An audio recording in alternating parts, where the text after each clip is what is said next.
کچھ لوگ یہاں پہ بارڈر کے نزدیک نقل مکانی کر رہے تھے، سارے جا رہے تھے محفوظ مکانوں کی جانب۔ تو کل تو حالات بہت خراب تھا، شہر میں بہت سناٹا تھا، بہت غمگین حالات تھے، لوگ بہت پریشان تھے۔ کل شام کو 6 بجے سے پھر دونوں فریقیں کی پیربندی ہوئی ہے، ابھی تک تو پیربندی ہوئی ہے 48 گھنٹے تک۔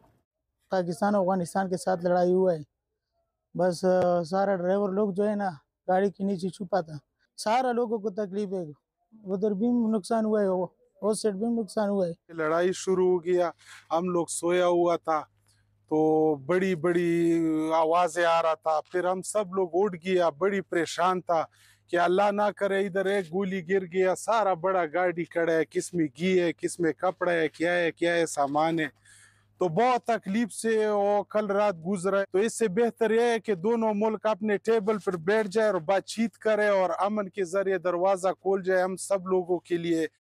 سارا دنیا پریشان ہو گیا، سارا دنیا در بدر ہو گیا، ابھی کوئی بچہ کدھر لے جاوے کدھر نہیں لے، تو کچھ سوچو لڑائی میں کیا مزہ ہے؟ کچھ مزہ نہیں لڑائی میں۔ ہم لوگ بھی اپنا جان سے بیزار ہو گیا، خدا کی قسم۔ جب کاروبار برابر ہو جائے، دوستی کرنا ہمارا بھی کچھ ہوتا ہے، اس کو بھی کچھ کمائے، وہ عالم میں میرے جگر ہے، یہ بھی ہمارا سرکار ہے، ہمارا ملک ہے۔